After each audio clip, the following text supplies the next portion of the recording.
Hello guys, this is your friend and we are back with a new fanfic. Which is what if Naruto build harem with multiple girls, Temari Kurotsuchi Yugito Fume, Part 1. And if you enjoy this fanfic then please press the like button and subscribe to my channel for more fanfic like this.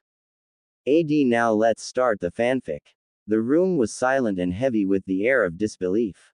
Everyone heard exactly what she said without any problems, but the ones who weren't privy to her previous negotiations couldn't believe their ears. It had to be a joke, the preamble of a longer, more saddening situation that needed to be lightened beforehand. In front of her desk was a row of 6 people, the ones most affected by the negotiations. And behind them were their heads of state -2. The ones in front were Kurotsuchi of Rock, Yugito of Cloud, Fu of Waterfall, Naruto of Leaf, Mei of Mist, and Temari of Sand. Behind them were Onoki, Ai, Shibuki, and Gaara. Kurotsuchi was the first one to break. "This is a joke, right?"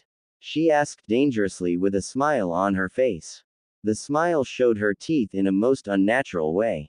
It was a smile that just screamed, "This better be a joke, or I'm clawing someone's throat out." Tsunade smiled back, though hers was real and triumphant. "Absolutely not. Welcome to the most influential political marriage of all time." Yugito's jaw was rapidly clenching and unclenching. Despite her faith in her poker face and dutiful loyalty to her leadership, there were things that couldn't be allowed for. She wouldn't overtly speak out at the meeting, but a quick glance to Ai was all she needed to do to get the fact across that she didn't find it acceptable in the slightest and that there would be a follow-up. Maybe even a refusal to do her job. Fu looked shocked, but didn't share in the righteous indignation of the rest. It was unexpected, to be sure, but she was so used to talks in which she gave up at the very idea of friendship or voluntarily exiled herself into the forest, that the realization that she had a husband instead of a suicide mission was enough for her to not speak out at it. Mei looked, well, it was always hard to tell what she was thinking through her face. She had a smile that looked genuine enough, but anyone who knew her knew that that was a mask of sorts. Anyone who knew her well, knew that the mask wasn't necessarily bad. Some wore masks to hide their pain and sorrow. She wore a mask to do everything from hiding her intent to kill someone, all the way to playfully teasing her subordinates. Temari didn't know what to think. Her immediate thought was that of a certain lazy Nara who, well, they weren't dating. And it wasn't like she was crushing particularly hard on him. But still, she glanced at her husband. Absolutely not. No way. This couldn't work out. She wouldn't allow it to. Kurotsuchi was already turned around in her seat and yelling at her grandpa, the third Tsuchikage. His face was steely and cold. He rebuked all of her efforts in denial by the simple order of, "Kurotsuchi, sit down, and stop talking." Kurotsuchi's mouth closed before her brain told it to. Her gramps was a stubborn old fool, but there was a reason why he was considered the strongest ninja in the village, not to mention his storied experience. He wasn't a man to upset when he got serious. She settled for crossing her arms over her chest and glaring at her husband, out of the corner of her eye. Tsunade raised a single brow. She'd expected the groom to be the one who was most vocal. Perhaps that was just the result of his training with Jiraiya, but his face made her feel that was false. He was just staring at her desk with wide eyes and a frown marring his face. When he looked up and saw her questioning gaze, he didn't know what to say. This is a joke, right?" he asked, reiterating Kurotsuchi's previous question. This can't be real. It wasn't quite accurate to say that she enjoyed seeing him like that, but he was long overdue for a reality check. Her face softened for him. "It's a long story.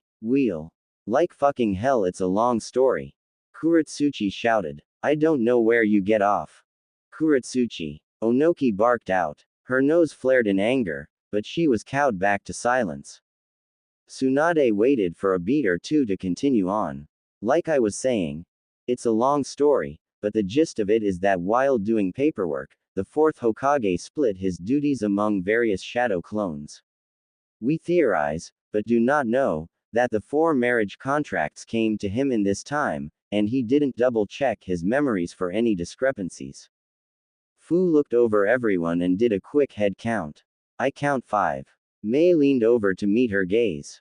I heard what was going on and put my hat into the ring too. I hope you don't mind. It was clear through her tone of voice that she didn't really care whether they minded or not. Naruto squinted his eyes. His nose crinkled up. But why me? I still don't understand even a little bit of what's going on. I just got back to Konoha this day. I haven't even been home yet. Tsunade was somewhat expecting this and already had an answer. Naruto, for what purpose do arranged marriages hold in the elemental nations? He shrugged. 2. Strengthen bonds. Smaller countries do it all the time. To make alliances and stuff, right? Tsunade nodded. And how many different headbands do you see in the room right now? Naruto checked around himself a few times. 5. And how many girls or women do you see next to you? Naruto didn't have to check around himself again. 5. Tsunade splayed her hands out. Do you see where we're going with this? Naruto's face scrunched up again, though this time it was in thought. You want to make an alliance with the other 5 countries. Still though, why does this, he gesticulated around the room, have to happen this way? Why can't we just all sign a paper or something? Yeah, Kurotsuchi piped up. This is stupid. We could just sign another treaty like all the others. Tsunade looked at her with an upturned brow. And how did all those other treaties pan out? Kurotsuchi opened her mouth, but after a few uttered syllables, closed it. But why me? Naruto continued on. Why us? Tsunade swept a hand to the 6 situated in front of her. We have an elite Jonin, Jinchuriki of the 2 tails, and step-niece-in-law of the current Raikage, the Jinchuriki, and only one of 2 strong military assets of the Hidden Waterfall, the sister to the Kazekage, leader of the Hidden Mist and carrier of 2 Kekkei Genkei, and granddaughter of the current Tsuchikage, who is also the holder of a Kekkei Genkei. All these people are influential and important figures to the people of their respective 5 countries. Naruto paused and looked at the 5 more carefully. How could so many people that are so important be there? 2 of them were Jinchuriki no less. But I like Sakura. Tsunade's face softened some more. Naruto, a Hokage has a duty to the citizenry before she has a duty to her friends and family. I have not made this decision lightly. It is, however, for the good of the people. And not just our people. For all people. You could be instrumental to peace on this continent. Naruto bit his bottom lip and sunk back down to his seat. I just want to say, Temari proffered, that this is a terrible plan. That piqued Tsunade's interest. Oh, Temari, with wide eyes, looked at all the people in the room. You do realize that we're all shinobi, right? You know, people who kill, lie, and cheat for a living. We're also a people with deep-seated grudges and hatreds for each other. Historically, we're the kind of people who prefer the easy way out, the killy way out. Even if by some miracle, we don't manage to kill each other, there are others that will absolutely take advantage of this situation to turn us against ourselves. And, I have to stress, the likeliness of us not killing each other is really low. Temari pointed to Kurotsuchi and Yugito in turn. Look at them. Kurotsuchi turned to glare at the sand mistress. Sure, she hated the situation more than anyone, but she hated being looked down on even more. Yugito didn't even react. She was too busy going over in her head how she was going to tell off Ian the exact way in which she would threaten to leave if he went through with it. Tsunade looked down on Temari. And you wouldn't risk it? Sure. I have no real idea that any of you don't have ulterior motives. She turned her gaze to the 4 heads of state behind the now harem, but if there's even a 1% chance of this working, don't you want to try it out? Hunger, gone. Military engagements, gone. Inordinate suffering, gone. If we could put less money into figuring out ways to kill each other, we could put that money into things like infrastructure, and mass education, and a focus on technological developments. Us heads of state are already planning a way to pool our resources in a way that could develop our poor regions. This could change the world. Regardless, May said with her smile not slacking in the slightest. The contracts have already been signed. There's nothing any of us can do about this now. And what the hell do you get out of this? Kurotsuchi fired off. May turned her head to the girl. Excuse me, you threw your hat in the ring. You're doing this of your own free will. Why? On the outside, her expression didn't change, but there was an edge now present in her voice. My people just went through a very long, bloody, and brutal civil war. We want nothing more than peace and a future where blood doesn't have to be shed. Is that so? Because I'm pretty sure the hidden mist is flat broke right now. Are you sure this isn't about any of those pooled resources you're in need of? I don't see the connection. Well, I don't intend to whore myself out, even if it's for the people. If you don't shut your mouth, I'll melt you with your own guts. Do you see this? Temari asked, hands wringing her hair.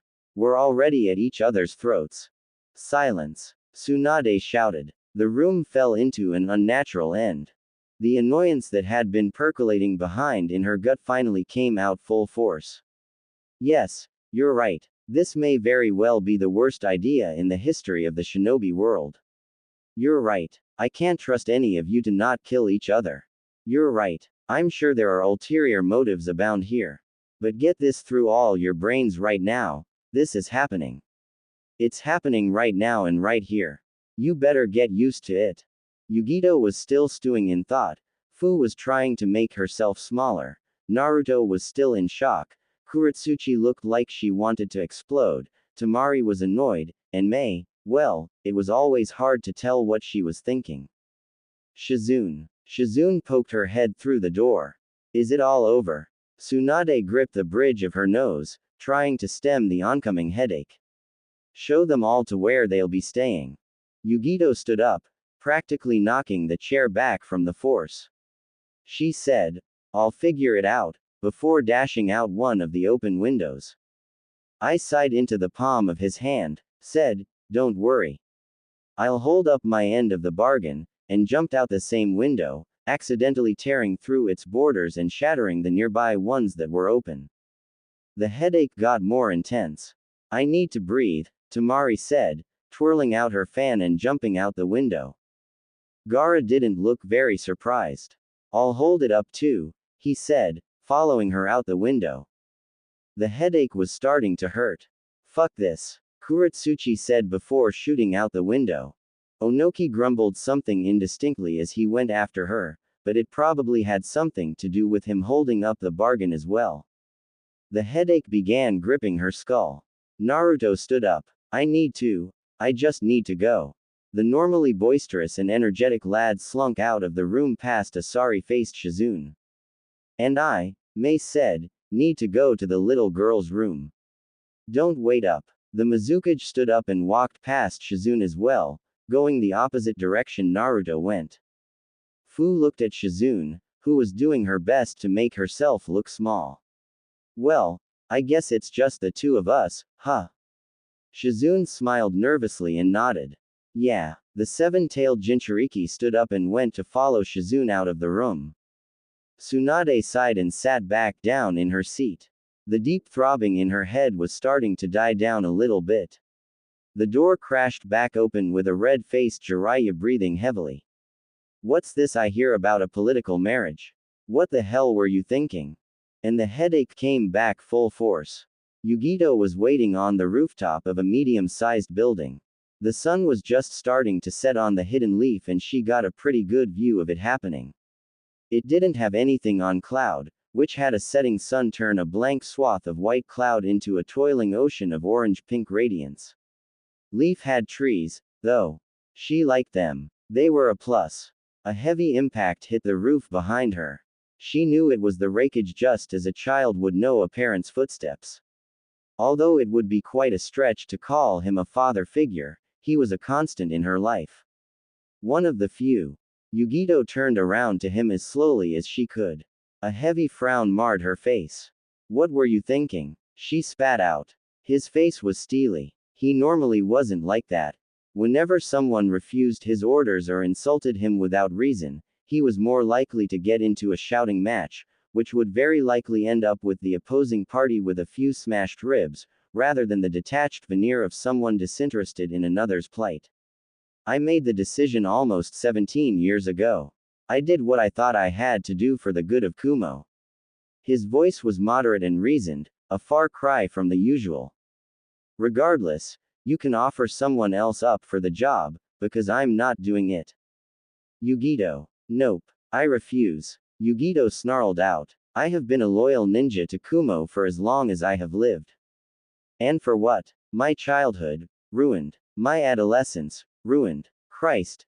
Things have only just started to get better for me. And you want to do this?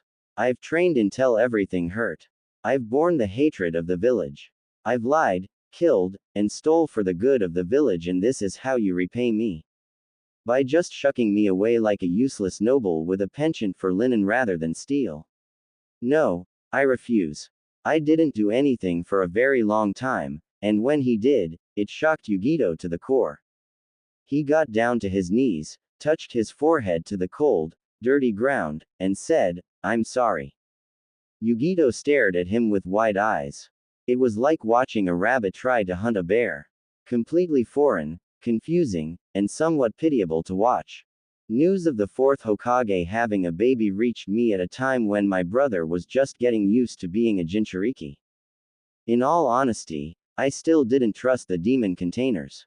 There were others available to the job, others that were more within the age range, but I wanted you gone. I thought I would have too much on my hands trying to get my brother to stay with me without having to worry about you as well. If it went well, we had an easy ally that took care of a problem Jinchuriki, and if it went bad, we had all the justification and rallying cry needed for war. This thinking was wrong, and I apologize. Yugito gulped. It was difficult seeing him like that. Rise, she said. I got up from the ground and stared at her with the same steely expression as before. Yugito pursed her lips and looked to the side. So what's the plan then?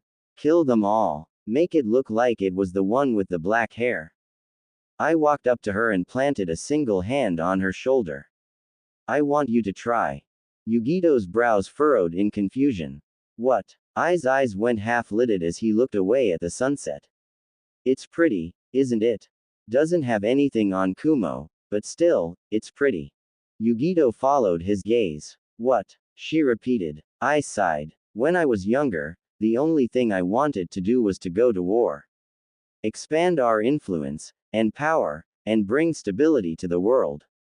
Now, all I want is for peace. So no, I don't want you to kill anyone. I want you to try. Yugito's face soured. You really want me to get married? Play the wife. Play the happy woman who waves at the ninja of cloud. She shook her head. No, I really do. I don't want you to play, I said, cutting her off. I don't want you to pretend to do anything. I want you to try. Earnestly. Really. With all your might, I want you to try.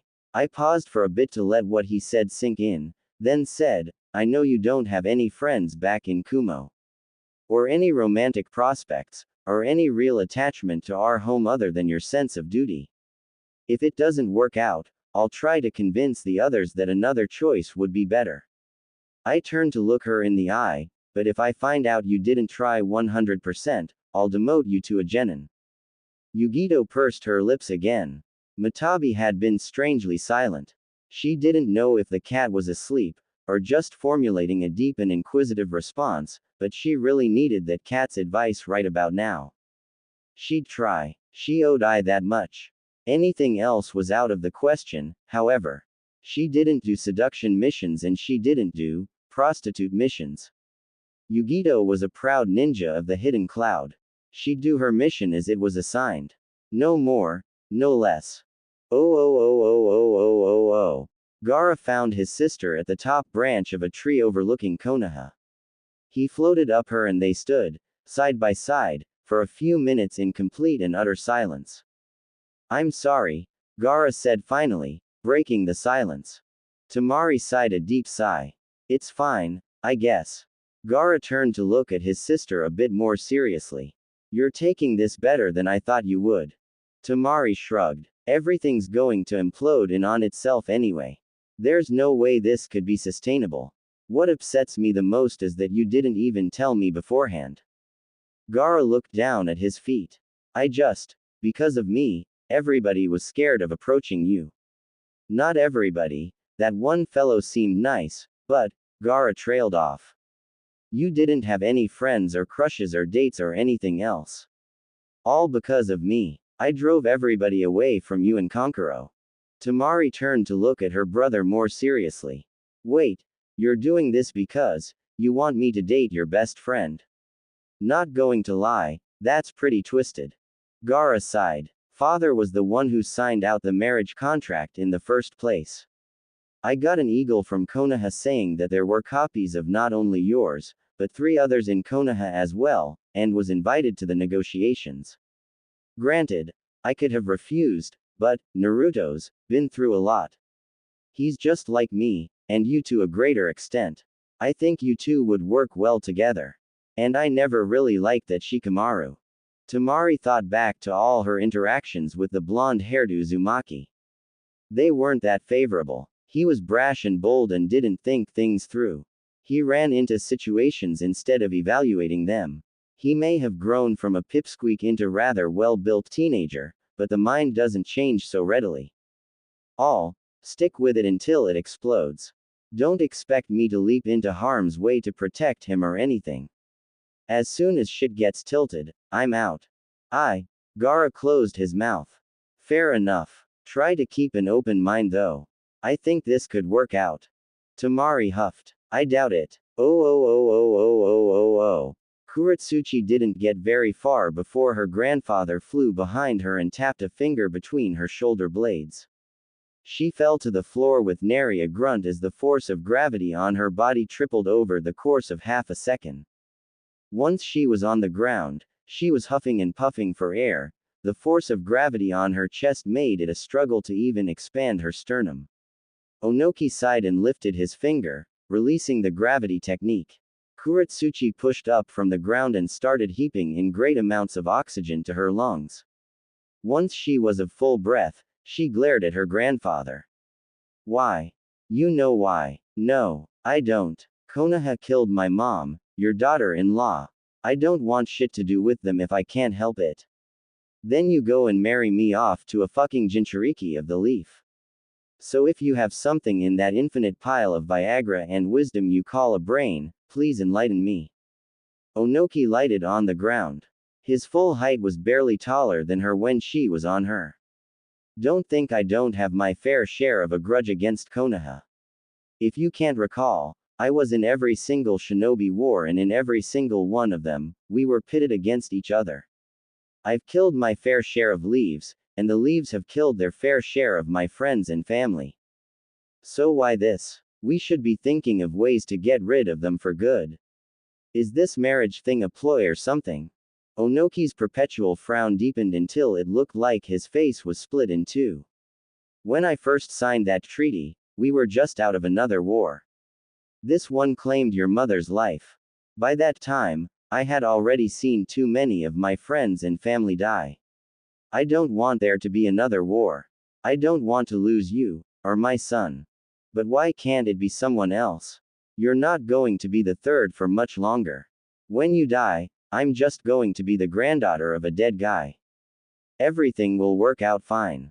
Look, I'm not asking you fall in love with him, or bear his children, or to even like him. Just don't kill him. And you probably shouldn't try to piss him off either. You're right. He is a Jinchuriki, after all. Kurotsuchi's frowned and looked off to the side. Dad know about this. I informed him, yes. You're not really giving me much of a choice in this. Fine. I won't kill him. The trees are a nice change of pace, after all. Might as well try to have fun. Kurotsuchi stood up and went to follow the secretary's chakra signature. She might have been overreacting before. It wasn't like the treaty was going to last. At worst, she would be kicking back in the hidden leaf for a year or so. Before she went off after Shizune, she turned around and said one last thing. Oh, and if he comes onto me, I'm gelding him. Just so you know. Oh. Oh. Fu stepped trepidatiously into the doorway. The house was pretty big. Not exactly a mansion or anything, but there were enough bedrooms at least. Well, almost enough. 5 rooms for 6 people. She wouldn't mind roughing it, though. A couch was always better than the bundle of leaves she called a mattress. The house looked like no one had ever lived inside of it.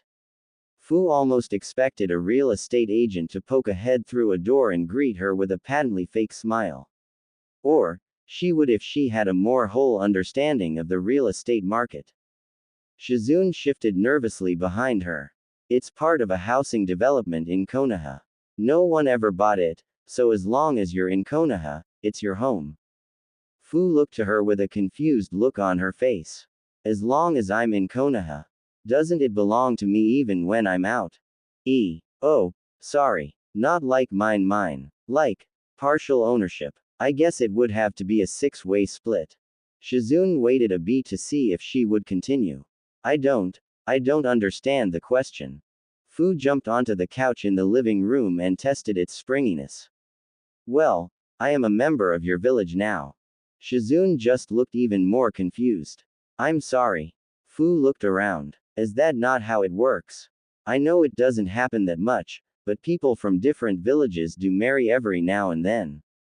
Turns into a whole thing. They get dual citizenship. Do I not get that too? Come to think of it, do I get multi-citizenship? Why, you're right. I didn't think of that. I think the fine details of the treaty are being worked out right now, but I can't imagine you wouldn't get the same treatment as any other political marriage. Fu went up the bookshelves on the living room and started skimming through the spines. Did I say something wrong? Sorry. I don't talk to people much. I'm not the most social of animals. I can insult people without meaning to sometimes. No, of course not. Why do you say that? Fu turned around to look at her more fully. Because you stutter a lot when you're talking to me. When I bring up difficult subjects, the tendons on your neck get really pronounced. Especially when I bring up my husband, you get particularly fidgety. Did I do something wrong? Shizune bit her lower lip and shifted her weight awkwardly from foot to foot. Naruto's important to me and my master. I don't agree with her decision to continue on with this marriage thing against all of the wishes of the ones most directly involved. I don't want him to get hurt, and well. And I'm married to him now, Fu stated blankly. Shizune cringed a little bit. You can say that so glibly. Fu looked around confusedly. Well, it is fact. You don't. You're okay with this. You're okay with being married to someone against your will. Fu shrugged. Wouldn't be the worst thing that's ever happened to me. He seems, well, it was a little bit hard to get a read on him. He was pretty shaken up. But at least he doesn't seem like a bad guy, you know. He's a very kind person. Once he decides you're important to him, he won't let go of you. He'll help you even it means getting a hand thrust through his chest, or standing up to a monster that he has no hope of beating. Fu smiled. That's great then. He sounds awesome. He looked kinda cool too. Fu nodded, more to herself than anything. Yeah, this sounds fine. Shizune faltered for a moment. You're okay with sharing him with 4 other women? Fu shrugged. Nothing's perfect. Besides, the other 4 didn't seem too fond of him. I guess that older one did, but she seemed a bit aloof. Is that the right word? Whatever. Shizune sighed and looked down. At least this one didn't appear to be dangerous. She couldn't say the same for the older blonde and the younger raven-haired. She'd met Temari before and could say that she at least wasn't one to get riled up. As for Mei, there was a knock at the door, bringing Shizune out of her mind. She berated herself in her head for being so lost in thought as to not notice the creeping chakra signature and went to answer the door. Before she had a chance to answer it, the knob turned on its own and Yugito stepped inside with a disinterested gaze as she scanned the house. She turned to Shizune. Is there a dojo in here, or do I have to go to a training ground to do my daily exercises? Shizune nodded quickly without missing a beat. Being nice to the visiting shinobi was important, after all. Yes, there is a small dojo in the house. Do you want me to show it to why? Yugito shook her head. That will be fine. Where is my assigned room? There are no assigned rooms. You and everyone else will just have figure it out amongst yourselves, I suppose. One of the corners of her mouth tilted downwards. She had a feeling there was going to be a lot of arguing over those rooms. I see. Hey, Fu said excitedly as she ran up to the militaristic woman. I'm Fu, it's nice to meet you. She thrust a hand forward, only enhancing her look of elation. One of Yugito's eyebrows raised slowly. I'm Yugito, she said, gingerly taking the younger girl's hand in her own, almost like she was handling something either dangerous or disgusting. Fu leaned forward a little bit. Yugito. Yugito was a bit confused. What? Fu's head edged to the side. You don't have a last name. Yugito planted a single step backwards. That girl had no idea of what a personal space bubble was. Yes, I do. It's Ni. It's only polite to offer your full name before expecting someone else to do the same, after all. There was an edge in her voice, clearly annoyed by the girl's social faux pas. But, I did. My name's Fu. Just Fu. Oh, is that a cultural trait of Hidden Waterfall, mononyms? Nope. Yugito waited a few seconds for Fu to elaborate on that, but when nothing came, nodded to herself, almost like she was expecting it, and started walking past her. See you in the morning, I guess. Oh, wait, you're a Jinchuriki, right? Yugito paused and looked down on the girl. Yes, I am. I'm the host of the two-tailed demon death cat. Huh, Fu said with a small amount of wonder. That's a pretty cool title. I've just got the seven-tailed beetle. His name's Chome. He's pretty cool. Yugito looked the girl up and down a few times. The happy-go-lucky types never sat well with her. They were always too unpredictable. Right, Yugito said while nodding. Matabi's pretty cool too. Now, it's late and I want to. Is this where I'm supposed to be? Yugito, Fu, and Shizune turned to look as Temari walked in through the door with a careful expression. Ah, guess it is. Where's my room? We have to figure it out. Amongst ourselves, Yugito said. Right. Temari looked around. Food? She asked. I haven't had anything to eat yet. The refrigerator is stocked, Shizune said. Great. Temari said hungrily, making a beeline to the larder. Yugito was fine going to bed as she was, but if there was tasty food to be had, she had no excuse for not being a part of it. Fu just followed the two of them as they made their way to the fridge. I'm sure Tsunade needs me, Shizune said, making her way to the door. Please don't do anything terrible to this house. Right, Temari said, only half listening as she opened the fridge. Fu's face lit up like a Christmas tree when she beheld its contents. There was ham, chicken, eggs, beef, fruits and vegetables, sauces and condiments, and everything and anything she could never afford but had always wanted. Temari clicked her tongue. I guess it is a bit too much to ask for leftovers. What? Fu exclaimed boisterously. How can you be upset by this? This is so awesome. There's, like, pig and cow and chicken and ketchup. Freaking ketchup. And there's a whole bottle of it. Fu bolted forward, grabbed a hold of the leg of ham, and slapped it on the table behind them. We're going to eat this. No, Yugito said, grabbing the meat just as quickly as it was out and putting it back in the refrigerator. Do you know how long it takes to prepare meat of this size? It's already around 9. I don't want to be up until midnight helping you cook food. Fu crossed her arms over her chest. Then I'll make it myself. Do you even know how to operate an oven? Yeah.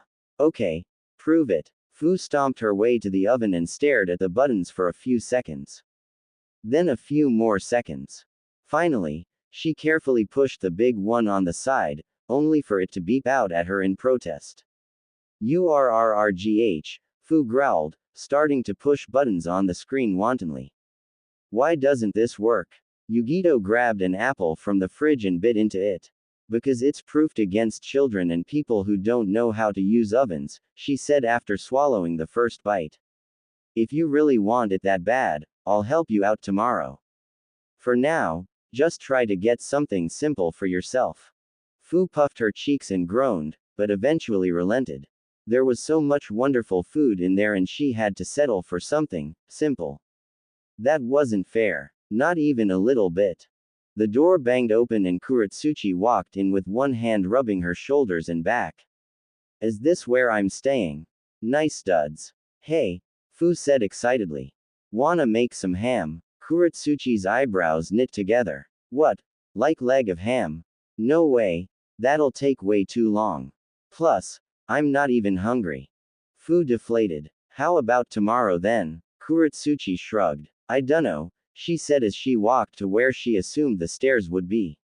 Oh, and I've got dibs on the biggest room. Once she was out of earshot, Temari leaned against the countertop and crossed her arms over her chest. That's a bit of a switch of character, huh? Yugito nodded. Sorry, what was your name again?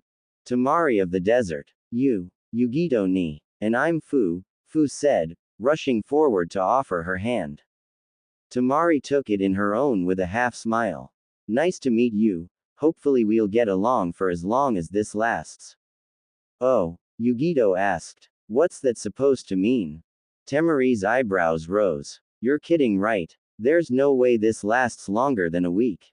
Either someone's going to try to kill someone else, the populace will riot, or, I don't know, something. Now that I think about it, you didn't look too happy about this either. Why are you suddenly okay with it? Yugito breathed out slowly. I'm not okay with it, but I said he's not going to force me to do anything I don't want to do. So, I'm trying. Trying. Yugito shrugged. Mostly, I'll just do my best not to hurt anyone. Apparently I really wants peace. Temari nodded. Huh, so does my brother. Both of them stood there for a few seconds before what they processed truly sunk in. Wait, Yugito said slowly. She turned to Fu. What about Shibuki? What does he want out of this? Fu shrugged. I don't know. It was kind of a surprise. He was always a pacifist, though. I don't think he has ulterior motives. So, Temari turned to look at where Kurotsuchi went off to. On the presumption that you two are telling the truth, that means that Cloud really does want peace. Sand really wants peace. Waterfall really wants peace. Mei needs the money for her nation, so she wants peace too. Konoha wants peace, because come on, they always do. Rock is really the only variable we don't know about here. They've always been warmongers, Fu quipped in. I'm sure they say the same about Konoha, Yugito said. Temari cupped her chin in morbid thought. Then that means. The door opened again to show Mei walking in sedately. She quickly noticed the three in the kitchen and walked over to them. Hello. Has everyone claimed their rooms yet? Fu said uncertainly. What was her name again? Kurotsuchi, Temari said. She said she was claiming the biggest room. We haven't been up there yet. So, go ahead. Maybe later. Is there anything appetizing in the refrigerator? Mei asked as she opened it up. Nothing ready to go, Temari said. Mei was already reaching in for the eggs, milk, and ketchup by the time Temari finished speaking. Surely you're capable of making something for yourself. Well, yeah, Temari said indignantly, it's late, is all. That's no excuse, Mei said, putting a pan on the stove and setting it to medium-high.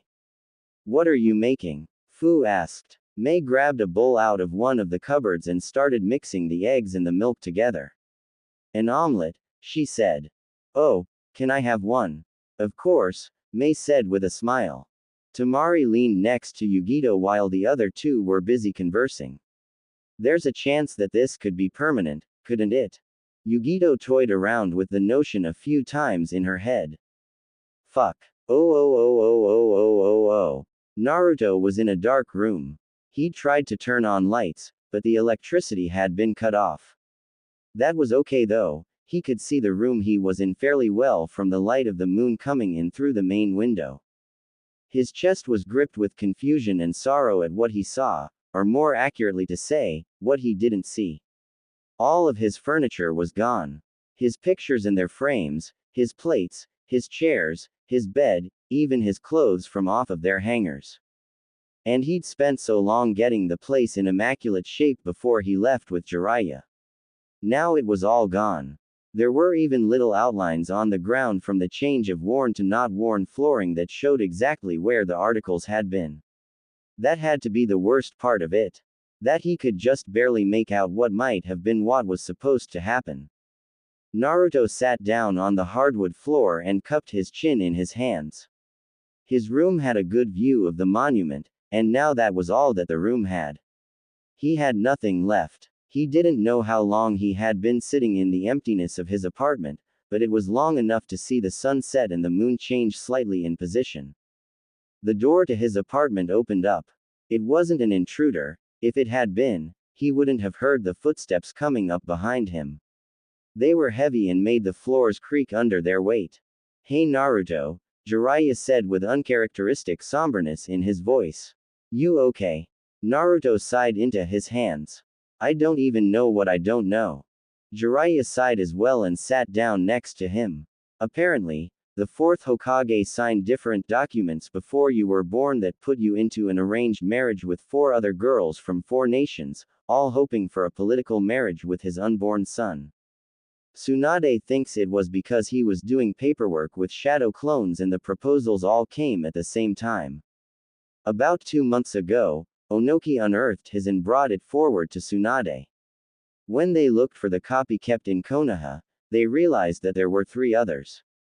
She sent word out to the other 3 nations without expecting an answer back, and got one from all 3. May, the new Mizukage, got wind of it and put herself forward as a marriage candidate. They've been figuring out the details for about a week now before you showed up." Naruto took a second to absorb and dissect the information dump heaped on his head. There was one thing that stuck out in particular. Something that wasn't accounted for. But, why me? Why sign that before I was even born? Jiraiya took in a deep breath and let it out as slowly as he could. That wasn't something he'd wanted to bring up ever, if it could be helped. He was going to figure it out eventually, especially with all the diplomatic bullshit going on, so, no time like the present to rip off a band-aid. The reason why, is because the 4th Hokage, Minato Namikaze, well, he was, your father. Naruto was deathly silent for a fairly long time before looking up to Jiraiya with his eyebrows scrunched up. "What?" he asked. Jiraiya sighed, but said nothing more. But that doesn't make any sense. Why would he put the Kyuubi in me? Why did I have to live like an orphan? Why didn't anyone tell me?" Naruto shouted the last part out, tears flinging from his cheeks. "This can't be real. This has to be an illusion or something." Jiraiya patted him on the shoulder. Small, silent sobs started to rack Naruto's chest. "No one really knows what happened during your birth. The only thing we know for certain is that the Kyuubi got out and your parents killed themselves protecting, sealing, and saving you from it. The reason the third and I never told you was because, well, let's just say that your father racked up a lot of enemies in his lifetime. You would have been in danger. And also, I think your father would have preferred it this way. He would have wanted you to be seen for yourself, instead of the son of a hero. Everyone only saw me as a monster," Naruto spat out bitterly. Jiraiya looked down on Naruto more seriously. "Naruto, listen to me. Minato, your father, could have resealed the Kyuubi back into your mother, but he didn't. He could have sealed it into something temporarily so that I could dispose of it properly, but he didn't. He could have done any number of things that didn't involve you with the Kyuubi, but he didn't. He sealed it into you. I think it's because he saw something that day. I think he had a plan when he put the Kyuubi in you." Naruto was silent for a few seconds. "Resealed. It was in my mom before me." Jiraiya grimaced. "Yes, you're the 3rd Jinchuriki of the Kyuubi. The first one was Mito, the wife of the 1st Hokage, and the second one was your mother." Naruto sniffled loudly and wiped the tears from his eyes with the cuffs of his shirt. My mom. What was she like?" Jiraiya leaned back, propped up by the palms of his hands on the hardwood floor and gazed at the monument faces with Naruto. She was a terrific woman, he said with a smile. I think you mostly take after her. She was brash and bold, she didn't take no for an answer, she loved you more than the world. Oh oh oh oh oh oh oh oh. Naruto opened the door to the well-sized house as slowly as he could. Emotionally, he felt like shit and he was tired enough to want to fall asleep on the nearest soft-looking surface. Even so, he made sure his steps were silent and that his grumbles remained within his head. He didn't know if the others were in the house yet, but it was always better to err on the side of caution, especially when dealing with emotionally charged females with a wide array of potentially lethal ninja techniques. He made a beeline for the couch. The pervy sage said that there were 5 bedrooms and he didn't want to risk opening a door he shouldn't. Besides, it wasn't like the couch was the worst option for a sleeping surface.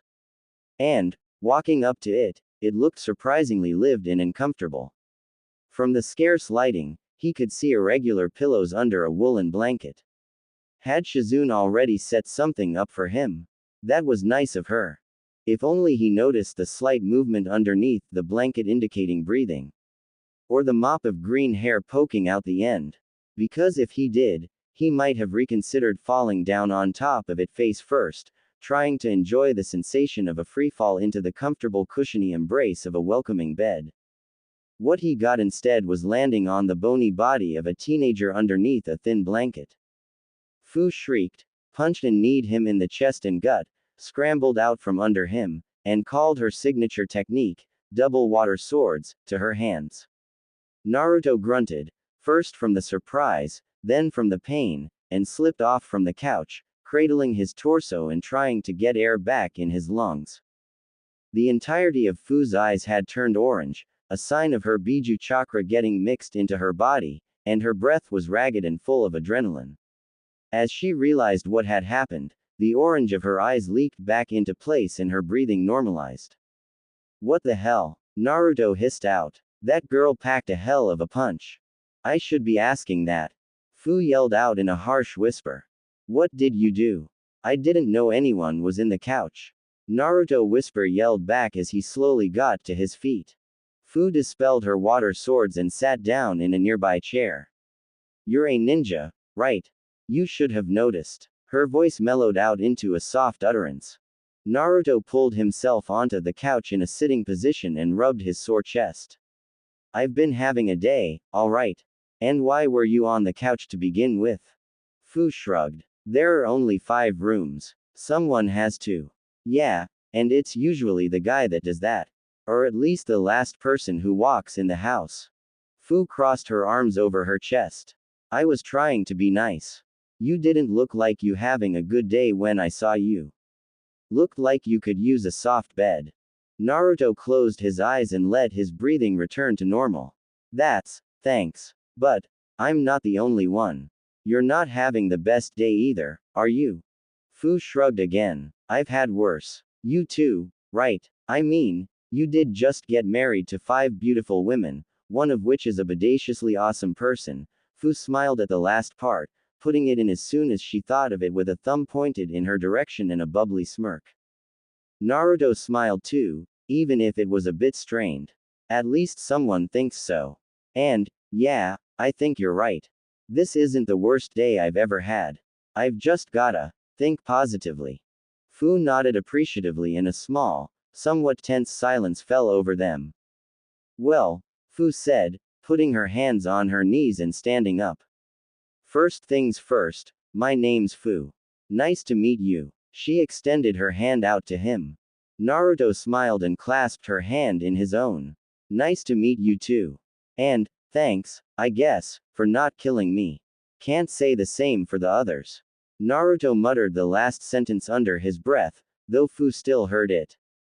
She sat down next to him. They're not that bad. Yugito's nice. A bit cold, but she's nice deep down. Temari's pragmatic, I guess. Mei's, she's honestly a bit scary. Scary in a good way though, if that makes sense.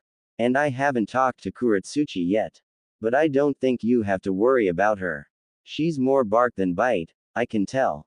Naruto smiled tiredly. And you are nice. Nicer than you should be. Fu punched him lightly and unsurely on the elbow. She wasn't sure if that show of affection was too familiar or not. We are going to be seeing a lot of each other.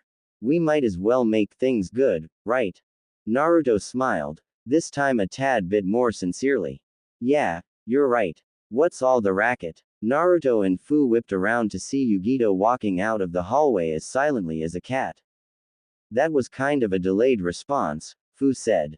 The ruckus happened about a minute ago. Yugito stopped in front of the couch with her arms crossed over her chest. Oh, I was awake the second he walked in the door. I've been listening in your conversation and decided to introduce myself. So, here I am. Yugito ni, pleased to make your acquaintance. Yeah, I'm Naruto Uzumaki. Likewise. Yugito leaned back and looked towards the kitchen, where she read the clock off of the oven. Shit, only midnight. Srong? Fu asked. Yugito smirked. I think you actually won the lottery with the couch, because our friend from Rock snores like you wouldn't believe. I barely fell asleep when you walked in. Ah, sorry, Naruto said helplessly. I didn't mean to. Yugito walked to the chair Fu had been occupying previously and sat down. That's all right. It gives us a chance to talk. I was a bit brash before in the office and I apologize for that. This isn't a good scenario for anyone to be in, and my acting like a child only made it worse. You don't seem like a bad person, but in our industry, looks can be deceiving. So I'll make this as clear as I can be right from the start.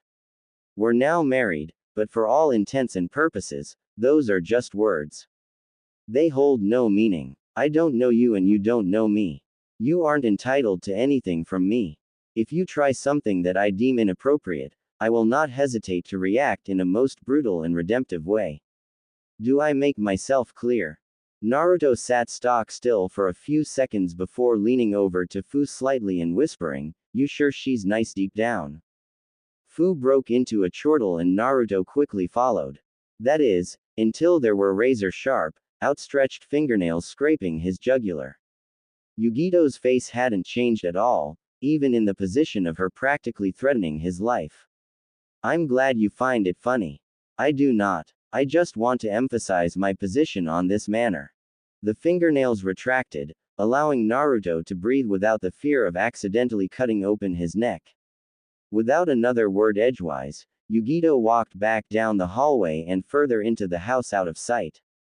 It was like the darkness enveloped her. Are you sure she's not the scary one? Naruto asked quietly. Fu shrugged. At least she's helping me cook up ham for dinner tomorrow. Naruto's eyebrows furrowed. Ham. Fu's face got an electric smile.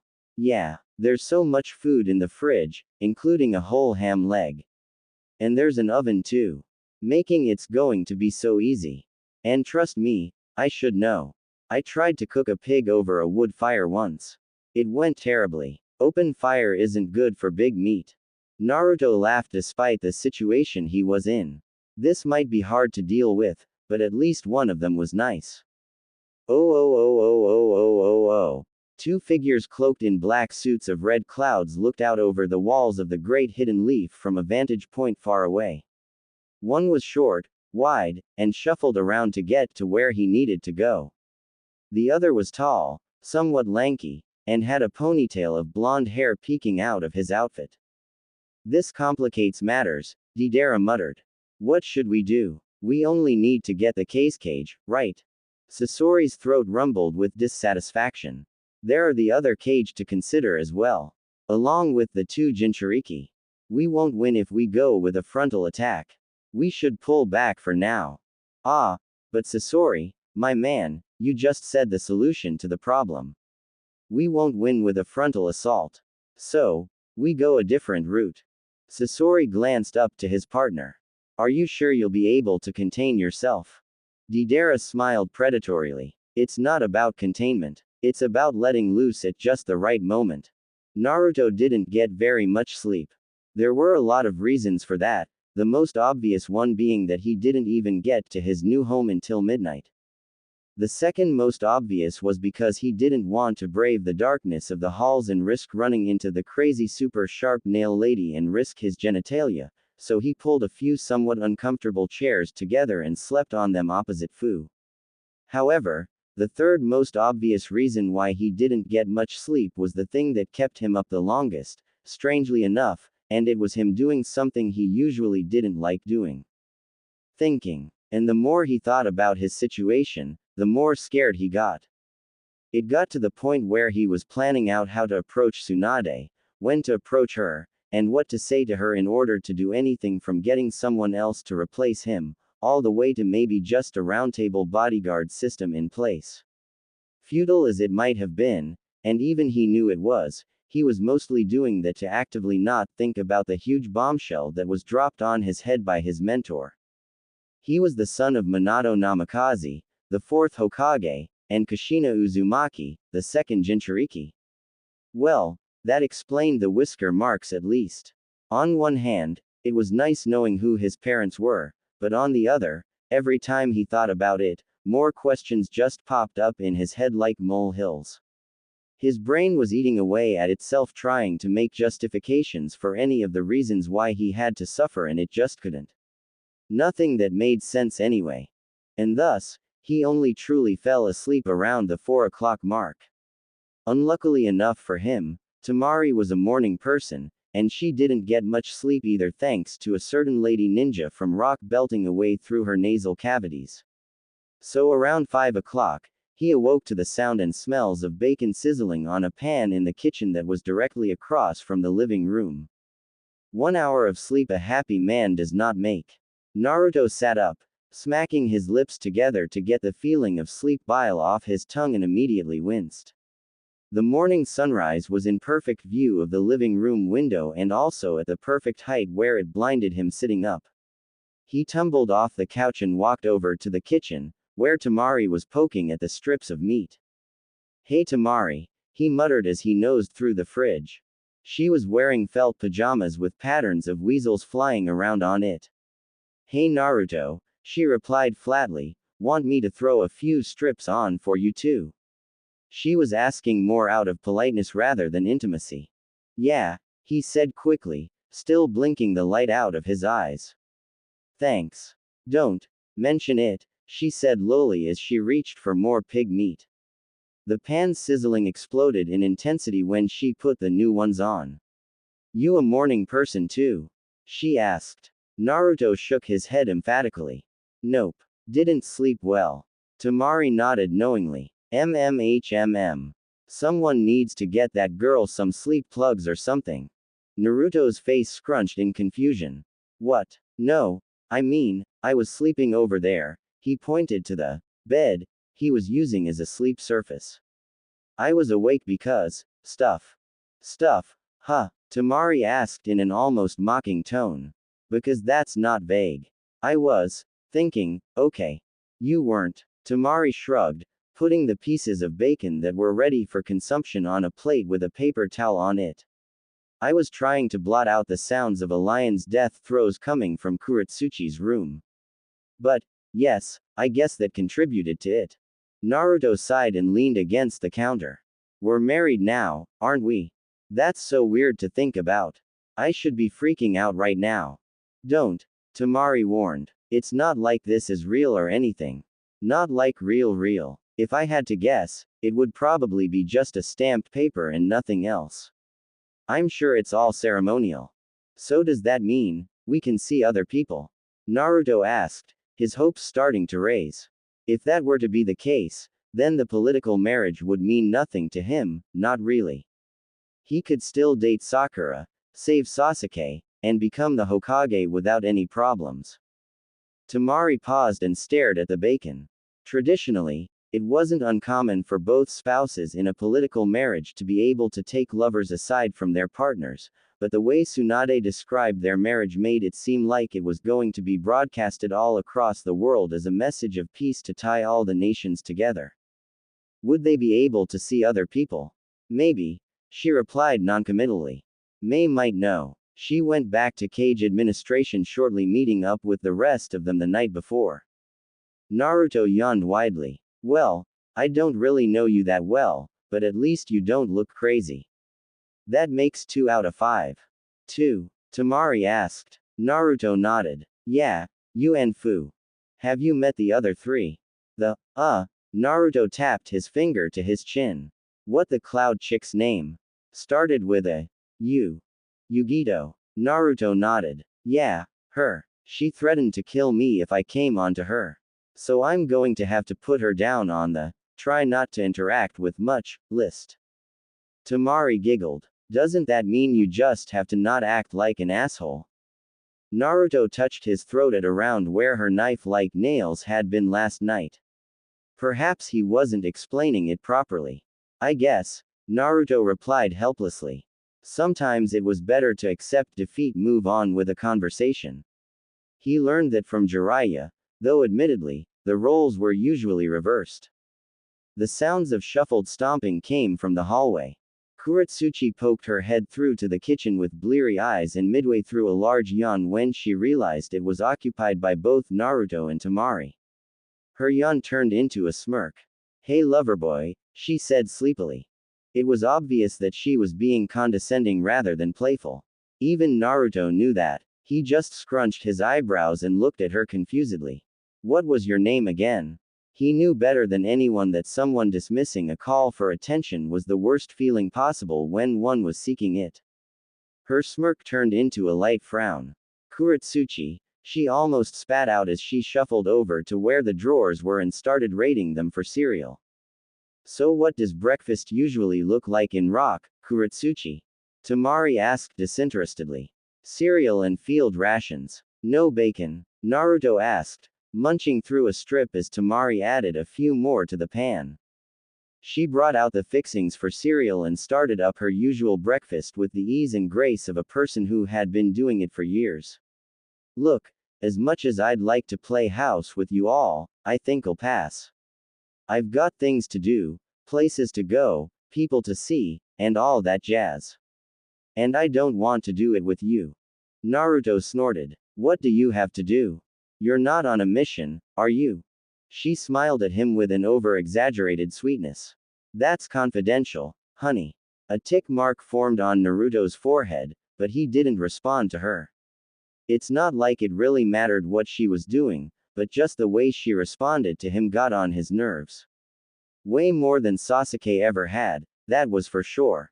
Yugito walked in so silently that Naruto wasn't even sure how long she'd been standing there, just that when he took a step back, he nearly bumped into her. Ever the dexterous type, she sidestepped him and grabbed a piece of bacon from the bacon plate without making a sound. Whoa, Naruto said appreciatively. You're like a cat. Yugito practically growled as she gave him the stink eye. Was that you trying to be funny? Naruto looked from side to side a few times. What? No, I just didn't even know you were there. You move like a cat. It's because, Fu said from the couch and pausing to take a yawn, she's the Jinchuriki of Matabi, the two-tailed demon death cat. You know, cats. Ooh, Naruto said in realization. Yugito leveled a hard stare at him. You didn't know that. Naruto sighed. It was too early in the morning for this. Nope, I didn't miss. I'll kill you if you try anything. Yugito shrugged. I will. Yeah, I know you will. The point is, that's not how you're supposed to introduce yourself to someone you're meeting for the first time. Even I know that. Temari looked over at everyone. Am I the only one who brought a second pair of clothes? Indeed, everyone was wearing what they had come into the house with, and all the clothing was slightly rumpled, indicating they'd been slept in, with the slight exception of Naruto, who had taken off his jacket. Naruto shrugged helplessly. I don't know where they took my stuff. Kurotsuchi started paying attention to the conversation. Wait, you're a fan of orange tracksuits, right? Naruto nodded slowly, already dreading the answer. Yeah. Kurotsuchi pointed her spoon at him. I think I might have slept in your room. There were a bunch of those in the closet, she said through a mouthful of ninja O's. Naruto leaned against the countertop. That's one mystery solved. Oh wait a minute. Does that mean the penguin sleeping cap was yours too? Naruto nodded. Ah, I didn't know my honey was such a softie, Kurotsuchi said in a baby voice. The tick mark returned with a vengeance. And I didn't know that, my dearest. Don't. Temari warned. She's just trying to get a rise out of you. Naruto took a deep breath. He might have been able to deal with the situation better if he had gotten more sleep. Too bad that didn't happen. Kurotsuchi just sat back with a smirk on her face and continued eating her cereal. He already really fucking hated her and could already tell they were going to get along like C4 in an electric charge. Fu tumbled out of the couch blearily mumbling, "Too early. You're a ninja," Yugito said sternly. "You should be able to get out of bed at a moment's notice." "I can," Fu said defensively. "But what kind of masochist wants to wake up at 5 o'clock? Temari, Kurotsuchi, and Yugito all raised their hands. Fu pouted at them. "I'm surrounded by weirdos." "Hear, hear," Naruto said, making Fu huff a few breaths of laughter out. "Is that bacon I smell?" Mei asked, obscured by the hallway. "Yeah," Naruto said emphatically, going for another slice. "It's really good tea." He didn't get the last part out because his windpipe suddenly got obstructed with semi-chewed pieces of bacon. The reason for this was from the involuntary gasp when he saw what Mei was wearing. Or, wasn't wearing, for lack of a better term.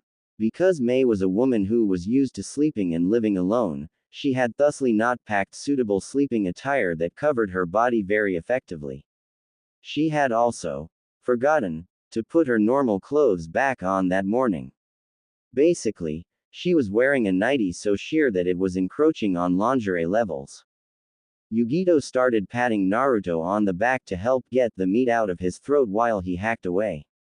Kurotsuchi whistled appreciatively. "Is that part of the Kekai Genkai too?"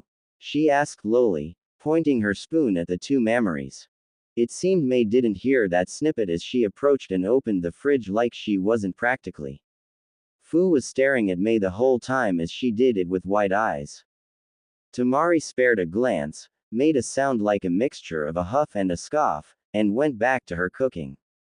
It was an obvious ploy for attention, especially from the only male variety in the house, who was just starting to cough out the rest of the bacon stuck in his lungs. How old was she? Shouldn't she be acting more mature? As soon as Naruto was done coughing, he stood up straight and made sure to divert attention away from Mei. Even so, his face was a dangerous shade of red and there was a major threat of nosebleed. His constitution wasn't so low that he'd pop a boner at the mere mention of Uilati, but he was afraid of what might happen if he stayed there. "Right," he coughed into his hand as he beheld the contours of the counter. "Well, I'm going to talk to Granny. She's probably up by now." Mei's face scrunched up in worry. "And what about breakfast? It's the most important meal of the day, you know." Naruto nodded, still refusing to look at her. He didn't trust his eyes not to wander and he also didn't want to set a bad first impression on the people he had a feeling he was going to be seeing a lot of. "Oh, yeah, I know. I'll get something more satisfying on the way," he said on his way to the door. Oh. 6:30 a.m. Tsunade groaned as she stretched her back out. She'd been hunched over her work for so long that when she tried to bend the other way, there were audible cracks as her vertebrae sorted themselves back out. She was getting too old for this shit. Of all the monumental achievements bequeathed to society due to the advancements of chakra utilization towards domestic use, why couldn't there be a better way to read over and sign documents in a professional manner? Honestly, the amount of times that she considered just moving her bed into her office to do. "Granny." The door burst open with a bang and showed Naruto in the middle of the doors, agitated, but not considerably short of breath. There were dark bags under his eyes and his clothes were ruffled. Tsunade was jostled back to attention and looked back at him with dark bags of her own. Not that he'd know, they were obscured by her youth genjutsu. "Yeah," she mumbled lazily before coughing and straightening out her spine. "Yes," she asked again, this time in a more commanding way. Naruto walked up to her desk and placed his palms on the table. "See, can you could urg?" He had planned out how to ask her beforehand, but his words just kept getting muddled in his mouth. Fuck it. He was a man of action anyway. This isn't going to work. He finally got out. Tsunade let her back slump forward and caught her head by the bridge of her nose with her fingers. There's no stopping this. I know. It's just okay. So one of them's nice. That's great. She's great. Good. Her name's Fu. One of them, I don't really know that well, but she's okay. Temari and I get along fine enough. One of them, the one from Rock, I cannot stand. She's such a Naruto, Tsunade warned. The Tsuchikage's still in the village here and the walls have ears. Don't say something you wouldn't say to him. Naruto huffed and crossed his arms over his chest. Even he has to know that his granddaughter's a bit of a cunt. Oh, Christ, Tsunade muttered as she started to rub her temples. And another one, the one from Cloud, Yugito, she threatened to kill me if I came onto her. Which okay, yeah, I get it, don't come onto her, but those were the first things she ever said to me. It was unprovoked. And then, she did this weird nail elongation thingy and put 'em to my neck. And those things were sharp. I think the lines are still showing on my skin. Naruto tilted his head back to she could see. Tsunade peeked under his chin. He wasn't lying. And I'm pretty sure the last one's an exhibitionist, Naruto said conclusively. Tsunade shrugged helplessly. I don't know what you want me to tell you. At least none of them threatened to kill you outright. That's a plus, right? The status of me not having a death threat should be normal. Tsunade splayed her hands out to the side. Yes, and you're going to have to deal with it. Naruto's face scrunched in frustration and he even took a deep breath like he was about to yell, but he let it out through his nose at the last second. He took a few more deep breaths and sat in the chair opposite Tsunade. Okay, I get it. It's going to happen. But that doesn't mean I have to live with them, does it? It's all just words on paper. Why did you pack up my apartment anyway? My things were good where they were. Tsunade slapped her hands down on the desk a bit harder than she maybe should have. Look, Naruto, the only way any of you are going to get along better is if you spend some time with each other. So yes, I took the liberty of sending your apartment to the house in the biggest room there. And that's a good house, might I add. You would have had to spend your whole life doing missions as a genin if you wanted to even put a down payment on it. Naruto took a calming breath and leveled his tired eyes back onto her. Do I have to spend much time with them? Yes. Naruto flipped his hands through the air in a show of barely restrained consternation. Why? Were you not listening last night? We could have all signed a paper that would have been torn to shreds the moment more than two people had their backs turned. The whole reason that you six were married was because you're important both to the villages and the people inside of it. So yes, you have to interact with each other. Because if our ninjas see you six living together and they know that you all haven't managed to kill each other, then they might think, maybe our mortal enemies aren't so bad if they're managing to keep the violence to a minimum. So I just have to act. Please don't. You're bad at acting. Just don't kill them. I know you. You won't do that because you're a good person. You're the person I put my faith in, after all. Naruto lowered his gaze. There was a bit of shame rising from his chest. See, can I at least see other people? Naruto asked lowly. Tsunade sighed and looked down on him with a sort of combined fondness and moroseness. I'm sorry. During the deliberations with the rest of the Kage and Shibuki, we decided it was in our best interest to not allow mistresses and the male equivalent among the participants of this marriage. Naruto sort of crumpled in on himself from the combined exhaustion, stress, and emotional trauma. It just kept getting worse and worse. Next thing she was going to say was that he wouldn't be able to try and bring Sasuke back. Tsunade opened her mouth to speak, to which Naruto suddenly pointed a finger at her face and said, "No. Forced marriage or not, I'm bringing Sasuke back. This isn't going to stop me and I don't care what you have to say about it." Tsunade's eyes colored with a hint of amusement. That's okay, you can do that. I was going to ask how you slept last night. Naruto sighed and leaned back in his chair. Bad. Like. Really bad. Like. Only an hour of sleep bad. Tsunade leaned back as well. I only got 2. Though that was only because I was up with the rest of the cage, making changes to our agreement. Why didn't you get sleep? Naruto shrugged helplessly. How could I? Just found out I'm being forced into marriage with people I don't know. I got to the house late and I didn't want to wander the halls because I was scared I'd get my balls cut off by the scary woman with the long nails. And to top it all off, I just found out my dad was the 4th Hokage, who sealed the collective hatred of humanity in my gut for reasons unknown, but thought to be of good nature. Tsunade's eyebrows quirked. So Jiraiya told you about your father. Good. I wasn't sure he would go through with it. Naruto splayed his hands helplessly. Kinda wished I knew all along, but, whatever. I don't have the energy to be angry. Tsunade looked behind her to check on the status of the sun. Speaking of energy, the official announcement is going to happen at around noon to the whole of the village. Could you do me a favor and make sure the other 5 make it on time? Naruto's eyes went half-lidded. You were going to refer to them as my harem, weren't you? Tsunade let a bit of her exhaustion show through. It was a long night, she said, as if that was a perfectly reasonable excuse. Naruto got up slowly, gave her a somewhat mocking salute and exited through the door.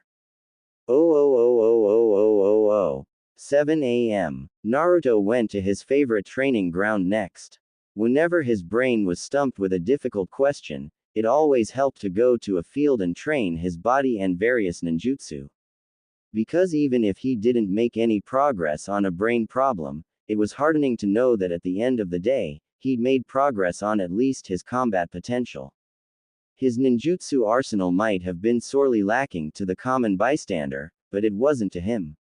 He didn't need a huge amount of ninjutsu that were really only effective in certain situations because he had the most important ninja tool in the written history of shinobi. He had versatility. Though many might laugh at the mere concept, it was Naruto's mind that was his greatest asset. The thing that got him through most of his encounters with life or death was the ability to think up a solid battle strategy on the fly with limited information, a shit ton of improvisation. The fact that he was unpredictable was the reason why he was a person who was difficult to defeat in battle. Thusly, Naruto's training usually revolved around him training his body and schooling his mind on how to use shadow clones or Rasengan differently. Sparring with himself was actually shockingly useful due to the fact that he got the knowledge of what he did wrong with a punch to his face, either giving or receiving. Unlike other people, who often trained in a specific way or style of fighting, he just focused on fighting. Yugito alighted on the ground in perfect view of him doing just that, fighting with himself. It was amusing to watch him beat himself up, so she stood just under the tree line, practically invisible under the shade of the leaves. A 1-on-1 match turned to 2-on-1. Then 2-on-2, 3-on-1, 2-on-3, 3-on-3 and so on. When she felt like she had a firm grasp on his fighting style, she walked out of the tree line and towards him. By the time she was noticed, there was practically a war going on between the Narutos. The main Naruto undid the jutsu and stood, sore and tired from the sparring, and looked at her. Yeah, he asked. He had taken off his shirt and was practically drenched in sweat. Any bruises that were forming were in the process of getting healed right before her eyes. Her healing factor might have been impressive due to her status as a Jinchuriki, but this was just insane. Yugito's eyes didn't move from his. I came to your village's training grounds to do my daily exercises. I sensed your chakra and came over. Naruto was watching her like a man in front of a tiger who he had been told by his friends was friendly, but he wasn't really sure if they were telling the truth. Her voice wasn't quite monotonous or disinterested, but more detached than anything else. Like she was doing she didn't want to do, but was doing it anyway. Talking to him was like eating vegetables to her. Right, Naruto said as he took a step back. What? Do you want a tour or something? Yugito shook her head. No, just curious about you. We're going to be spending some time together, so I figured we should establish a rapport. What's a rapport? Yugito closed her eyes and let out a small sigh. Let's call it an understanding of sorts. You threatened to kill me, Naruto stated with a deadpan. I was setting a boundary. Is that what they call it in Cloud? A small, sort of dangerous smile flickered on her face for a fraction of a second. I wasn't sure what kind of person you were, or are, for that matter, so I erred on the side of caution. I wouldn't want to kill you if you tried something you shouldn't, after all. Do I look like the kind of guy who'd do something like that? Looks can be deceiving, and sometimes people are like an open book. You see how my face looks kind of annoyed. That means I'm annoyed, Naruto said condescendingly. Yugito took a while to formulate her answer. Too many thoughts flickered through her mind that she wanted to say but knew that she probably shouldn't. No, she was the adult in their situation. She had to be mature. In the end, she decided to go with the best policy, honesty. Her face hardened as she said, I'm trying my hardest here. I've just been sent to a country that, historically, I've been at war with my entire life, been told that I was getting in an arranged marriage along with 4 other women, and to top it all off, it's to a boy. The fact that I'm here at all, trying get to know you better, is only because I want to be sure of where we stand, so I know how to act moving forward. Naruto bristled at the boy comment. She might have been trying for a reasoned response by wearing her thoughts on her sleeve, but it had the opposite effect. He walked up to her and glared at her.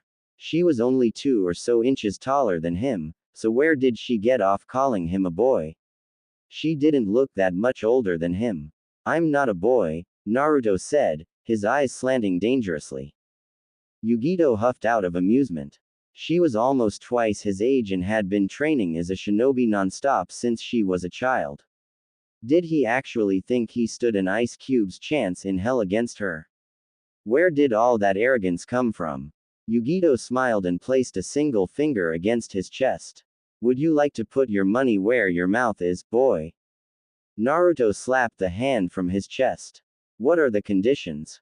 Taijutsu only. Works for me. They both waited in a status of complete and utter stillness. The wind picked up and ruffled the trees, branches off in the distance. One of the small green leaves broke off a branch and fluttered through the air until it was between them. As soon as that leaf alighted on the ground, they flew into a furious brawl. Oh oh oh oh oh oh oh oh. 7:30. A Naruto clone opened the door to the house the 6 of them were staying at. The only person immediately visible inside was Mei, who was sitting at a table in the kitchen with a newspaper in her hand. Thankfully, she was fully clothed. The clone walked in and leaned against a wall leading to the kitchen. Are you the only one here?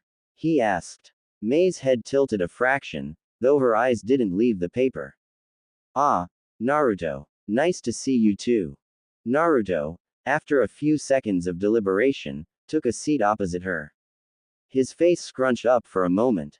Mei, right. Mei nodded her head. So are you the only one here? He reiterated. She nodded again. Right. Well, the announcement to the village is happening at noon, so Granny wants you be there at around that time, okay. He was about to get back up, but Mei's eyes snapped away from the paper to his, interrupting his train of thought. Did you just call the most powerful woman in the entire village, Granny? Naruto nodded, a small mischievous smile on his face. Yeah, did you know that she's actually really old and just hides it all with a genjutsu? Mei looked up, considering that for a moment, before saying, I suppose that would make sense. She is from a few generations above me, after all. However, Naruto, you should know that women are sensitive about their age. If you call them Granny, it could hurt their feelings. Naruto sighed into his palm. Look, we have a bit of a history with each other. When I first met her, she was a rotten old hag who was willing to throw Konoha to the wolves. Some things happened, I won a bet, and now she's the Hokage. She's a good person now, don't get me wrong, but I'll never stop calling her that. Mei smiled with a sweetness that couldn't be natural and looked back to her newspaper. That didn't sit well with him, so he asked. Why? Mei asked, looking up from the printed word. Why does it bother you that much? How old are you anyway? Mei's face was dangerously still for 5 seconds. 5 whole seconds of doing nothing but looking at him with a smile on her face. He could tell that she was just stalling for time as she figured out an answer, but it still creeped the hell out of him. I'm 24, she finally said. And as for why calling her granny bothers me so much, it's simply proper etiquette. But she is old enough to be a grandmother. It's a term of endearment. Mei nodded her head down. Still though, it's nice to be considerate of the feelings of others. Naruto let the subject go with a tired shake of his head. He was never going to understand women. So you're 24 then? Honestly, I thought you were older than that. The paper in her hands crinkled with a suddenness Naruto wasn't expecting. It deformed the entire section she had been reading. Naruto didn't have to be a detective to know that he accidentally pissed her right the fuck off. Naruto's brain started working overtime. Why did that just happen? What had he said that made her angry? The only thing he talked about was her age. Naruto choked on his words as he started to get them out. I mean I only thought that because you, act so mature. You look exactly your age. Mei started inadvertently leaking malicious chakra from her body, making Naruto even more on edge. Why couldn't women be more simple? Why did every interaction he had with one have to be a walking minefield? And why the hell was Mei sensitive about her age? She was only 24. Naruto, Mei said slowly and with barely restrained anger. The malicious chakra started to disperse. I understand you have a crush on one Sakura Haruno, correct? She asked, changing the subject. Naruto gulped audibly. Yeah, he said, looking down and grabbing the back of his head. Mei put the newspaper down serenely. She took a deep breath in and out, then looked at him with her full attention. Her smile was gone. Well, I'm sorry to say that among a few slight changes to your duties as a shinobi, there is the fact that we, the kage of our villages, have made the agreement that concubines or extraneous lovers shouldn't be allowed. Naruto held up a hand to interrupt her. Yeah, I know. Granny told me. But, what other changes to my duties are there? Mei considered for a moment. Nothing of major consequence. You'll be more protected since you're the member with the lowest prestige and ability in our arrangement. Also, after the announcement here in the Leaf, the 6 of us will be going around the countries in a circle making similar announcements to the villages, ending with the Iron Country. Setting aside that bit about lowest prestige and ability, Naruto asked, what village is in Iron Country? That's where the convention of minor villages is going to be held. Shibuki of Waterfall is acting as the de facto leader of the Minor Village Alliance. Naruto's eyes widened somewhat. There's a Minor Village Alliance. It's mostly just talk, so I doubt many of the shinobi of those same villages are aware of it either. You didn't think Fu was just representative of Waterfall, did you? Well, she is, but she's also representing the villages smaller than the Big Five. Damn indeed. The Naruto clone slapped both of his knees and went to stand up. I'm done here. Announcement at noon and Naruto, Mei asked serenely. She had her face back on. Every time she wore it, it filled his stomach with no small amount of dread. Yeah, he asked. Don't ever talk about my age again, or I'll kill you. With not a second left to lose, the Naruto clone dispelled in a hurry. He knew that even if she was inclined to begin hostilities against him that he wouldn't feel anything and would dispel anyways, but that face made him think twice about it. At least he knew now to steer clear of that woman like she were the plague. 742. Another Naruto clone was patrolling the village, looking for the 3 other girls. He had seen Kurotsuchi in the sights of another clone, so that only left Temari and Fu left to alert. 2 people in an entire village that housed tens of thousands. This wasn't going to be fun. Naruto landed on the ground, kicking up some dust from the street. The dirt ground was dry and flew up easily. It was hot out, more so than usual, and it was mostly due to the humidity. And it was only morning. He couldn't imagine how hot it would be throughout the day. It was enough to make him consider running across the ground, where shade tended to be more plentiful, rather than the rooftops that he had grown accustomed to. He put his hands on his hips and looked around the somewhat populated streets. He needed to consume something cold. A lot of the buildings and shops had changed since he'd been away. He hadn't even tracked down most of his friends yet. It was a good thing businesses opened up early in Konoha. As he looked around more sedately, he realized that his feet had inadvertently found his way to Ichiraku's. Ramen with a cool drink sounded perfect. Temari and Fu could wait. He flipped away the flaps and was halfway through saying, "Hey old man, guess who's B?" before he realized one of his targets was sitting at the stools. She was out of her pajamas and had put on a black kimono with red trimming. On her back was a war fan as tall as herself. Temari turned around and looked at him. It was as if someone had drained all the emotion out of her face and had just left the exhaustion. "Hey Naruto!" Tsuki exclaimed exuberantly. "When did you get back? Sit down, let me get you a bowl of your favorite." Naruto smiled, though it was lacking in a lot of conviction, and sat down next to Temari. His interactions with Mei had taught him to handle the opposite like one would handle high-impact explosives. In front of her was a practically untouched bowl of ramen heavy with vegetables. "So what brings you here?" Naruto asked gingerly. Temari straightened out her spine and sighed. "Nothing. What about you?" She was talking like her mouth was on autopilot.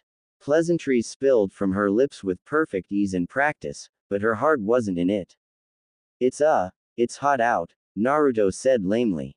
"Hey old man, can I have something cold to drink?" Tsuki tilted his head away from the ramen pot for a second. "Like what?" There are options now. Even though his face wasn't visible, Naruto could just feel the grin on the old man's lips. "Yes sir. We got all kinds of things now. Lemonade. Right up." Naruto and Tsuki started up a back and forth, bringing Naruto up to speed on the goings-on and happenings of Konoha as well as Tsuki a little insight on Naruto's training trip. Most of it was just idle chit-chat that didn't really mean anything, however. Temari sat still and stared listlessly into her bowl the entire way through their interactions. She was listening, but she also wasn't.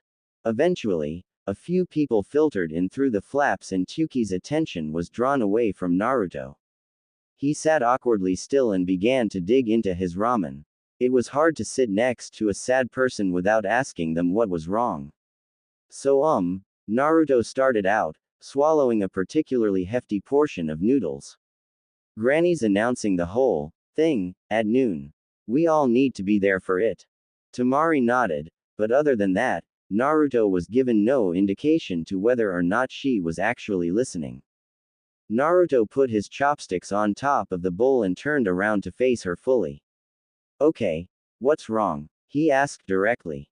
Temari glanced his way. "Nothing. It's not nothing. You look like a zombie." Her brow furrowed with annoyance as she turned to him. "I said it doesn't matter. It's none of your business anyway. Why do you care?" "Oh my god," Naruto said as he pinched his temples with his thumb and fingers, obscuring his eyes. "I asked because there's something obviously bothering you. Don't just bottle all that stuff up. Just talk already. It's not like I'm going to tell anyone if it's embarrassing." Temari seemed to lose the energy she had gained from her annoyance and looked back to her ramen bowl. "Everything's wrong. This whole situation, alliance, harem, whatever it is. I'm married now to a person I barely know. This is just, it's fucked. That's what it is. It's fucked." Naruto lowered his voice. "You were fine this morning." Temari glared at her ramen. "You know Shikamaru?" Naruto nodded. "Well, I've liked him and I got the feeling that he liked me for a while. There was always this, it's not like it was tension or anything, but it was like the both of us were waiting for the other one to make a move. I just told him a few minutes ago about the contract. About the fact that I'm now in a harem. Naruto's mood started to turn more along the lines of hers. Oh, he said. I think it's starting to sink in. This could be it. She gesticulated around her wildly. This could be me for the rest of my life, stuck in a loveless marriage with 4 other women. She pinched the bridge of her nose. I shouldn't be mad at you, you didn't do anything wrong, but it's hard not to be. I'm angry too, you know, Naruto said with his lowest energy setting possible. It's not fair. This sucks. But, it's not like this has to define you, or anything. It's just words on paper. I, for one, am still going to become Hokage no matter what's in my way. I'm going to bring my best friend back home and I'm going to fulfill my promise to Sakura. What about you? What do you want to do? Temari rested her chin on her palm. She was back to staring at her noodles. I just wanted a normal life. Aren't you the daughter of the cage of your village? I'm pretty sure normal wasn't an option the moment you were born. I am the sister of the cage right now, actually. And, it's not like I wanted a life without excitement. I just wanted to be able to make friends in the academy. Or to walk down the street without people whispering behind my back. Shikamaru was actually probably the only person I know of that actually treated me like a normal human. After a few moments of heavy deliberation, Naruto reached out a hand and patted her on the back with a small amount of trepidation. It was like he was patting the back of a dog he suspected might have rabies. You know, I could be your friend. She looked at him like he was speaking a second language. What? And so could Sakura and Ino and Hinata. Kiba acts like a mutt and Shino's a bit creepy sometimes. Choji's really into food, and you know Shikamaru. Lee's really cool, but he doesn't have an off switch. Neji's kind of a bastard, but he's nice deep down. And I don't really know a lot about Tenten, but, actually, I think she's probably the most normal person I know. They're all my friends, and now, they're all yours. See how that works? Temari was silent for a short time. I'm not the biggest social butterfly in the world. Do you really think they'd like the unwilling wife of a friend? Naruto grinned a little bit. You're selling yourself short. You're a lot easier to talk to than any girl I know at least. That has to count for something. Plus, you're pretty. That always helps. A huff of laughter escaped her lips. Yeah, okay. She took in a deep breath and let it out slowly. I guess you're right. I wanted to sulk about this a little bit more, but you're right. Life isn't over. I can manage this. Temari picked up her chopsticks and stirred the noodles around in the broth. There were worse people she could end stuck together for the rest of her life with. She didn't know whether or not unending optimism was going to get old in the long run, but it was better than pretending she didn't exist at least. And then the Naruto clone dispelled without warning. 740. Naruto first saw Kurotsuchi as she was standing out in the streets trying to decide between 2 shops. 1. A run-of-the-mill shinobi outfitter, the kind that bought stock from all over the world and sold it rather than having a specialization in clothes, armor, weapons, or what have you. And 2. A civilian fashion store with predominantly female summer clothes on mannequins visible through the windows. The shinobi store's insides were dark with lots of blacks and grays, while the civilian shop was white with pinks and light blues. Deciding between the two was like deciding what kind of day you were going to have. He didn't know why, but seeing her try to decide between the 2 stores had him wait before he confronted her outright. Such indecision on her part was sure to result in something fun and regretful, right? Something he could hold over her for as long as she lived. Her fists clenched hard before she decided on the civilian store, hiding her headband in a pocket. Naruto followed her through the door after he put on a transformation to make him look like Naruto. Kurotsuchi only got about 5 steps in before a woman in a store uniform walked up to her with a patently fake, toothy smile and asked, "Hello, are you looking for anything in particular?" Kurotsuchi's head was on a swivel as she superficially looked all over the store. Why yeah, no, I mean. I'm just looking. She spoke like she was nervous, or even worse, embarrassed. It was a far cry from the brusque girl he almost got into a shouting match only an hour or so ago. Kurotsuchi walked stiffly over to the women's section and stared at all the dresses on the mannequins. Not knowing that she was being watched, her face went through the gamut of expressions. From apprehension, to judging, to surprised, to thoughtful, to wary. She always ended up going back to a one tucked away to the side, a modest white summer dress with a simple pattern. She stood in front of it for a very long time, biting the insides of her cheek before she finally got a replica near the model and fast walked to the changing room. Oh, this was perfect. The foul-mouthed tomboy had a penchant to the more stereotypically feminine pursuits, and better yet, was ashamed about it. Naruto wasn't going to let this go. He was going to tease her relentlessly. Maybe then she would think better about bad-mouthing the prankster king of Konoha. In fact, ideas were already running through his head about how to prank her to hell and back. Naruto grabbed a random dress and followed after her, getting into the dressing room adjacent to Kurotsuchi. Kurotsuchi really put new meaning to speed. She was in there for all of 5 seconds before coming out of the room. He'd even been planning on making rustling sounds as if he were putting the dress on. Realism was what sold pranks, after all. The boy transformed as a woman poked his head out to see Kurotsuchi standing at the opposite end of the dressing room, where there was a semicircle of mirrors arranged so that she could see all angles of herself. Kurotsuchi busied herself with looking into the mirrors with a few backward glances and straightening out the dress. Her face had a mixture of apprehension and fear, like she was scared someone she knew would pop out of nowhere and see her at an embarrassing state. Too bad for her, that was exactly what was going to happen.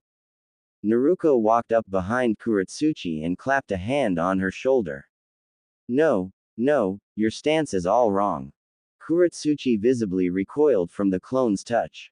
And you are? She asked, very irritated that anyone had acknowledged her as existing at that moment in time. Naruto smiled. Names? Sakura. Haruno Sakura. Naruto's name was too similar to Naruto and they already had a resemblance going on, so he made it up on the fly. Kurotsuchi scrunched her eyebrows together. Sakura?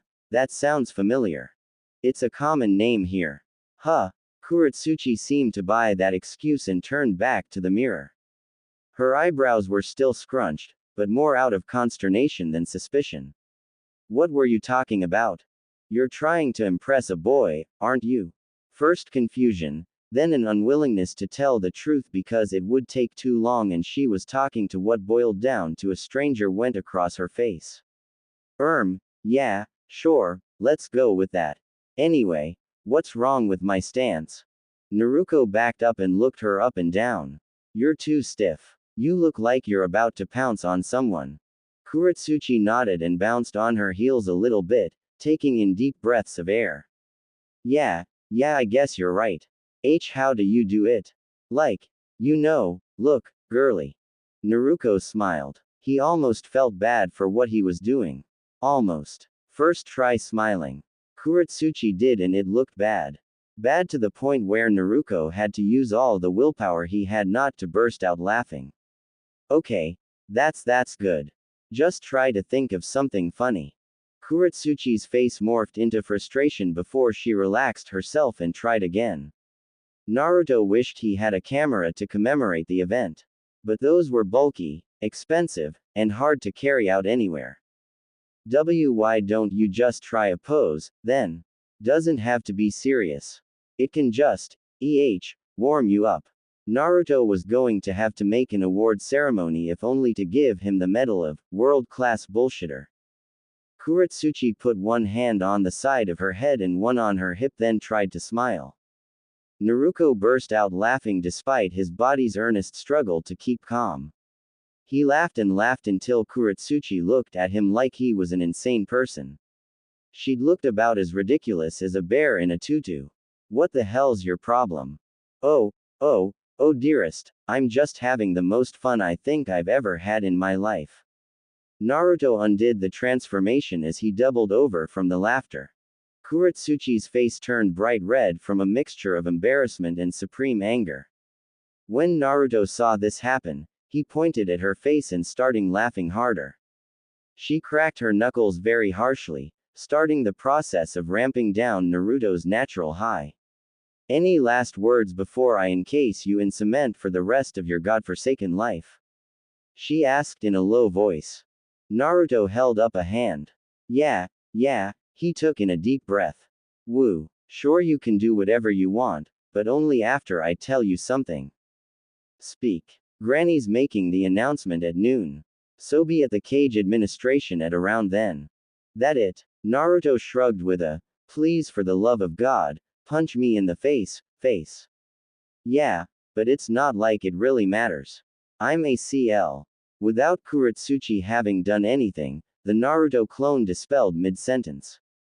At first, she thought it was a deliberate move on his part to escape her wrath, but then she felt a sort of malice begin to permeate through the air. She'd felt that sort of feeling before. It made her forget all the righteous fury that had been building in her body until that moment. It made her uneasy, then somewhat frightened. She dashed through the dressing room to see the various workers of the shop milling back and forth with frightened and worried expressions on their faces. They could feel it too, but they also knew that there wasn't anything exploding or the roars of great beasts that had become familiar to them, even if they had only heard it on one occasion. It was demonic, unrestrained chakra. Kurotsuchi began to feel real, unbridled fear. 744. The Naruto clone was, for lack of a better word, starting to feel good. He couldn't really put a finger on the whys, whens, or hows, just that when he was with Fu, he felt happier. It didn't take long for him to find Fu. In fact, it was more Fu who found him, and when they met, he decided to take her on a tour of Konoha. She was bubbly and happy and interesting and not just easy to talk to, but fun to talk to.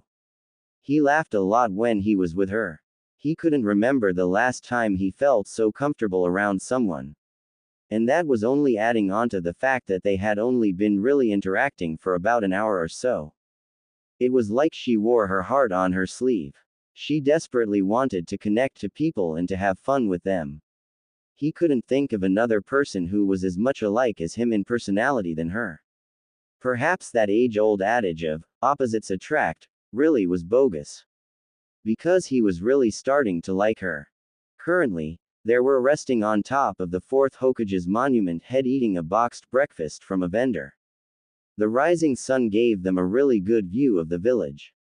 The sky was blue, there were a few clouds rolling through the sky, and the birds chirped happily in the breeze.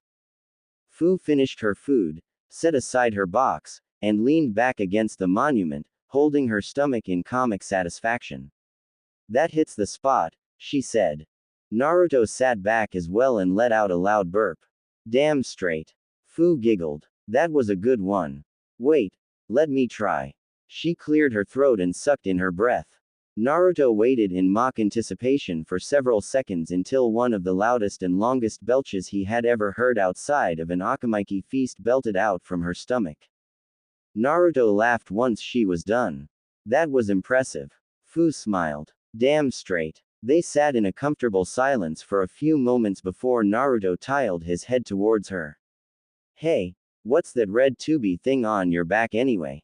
My colony. Naruto awed as if he'd understood it before his brain processed what she had said in full.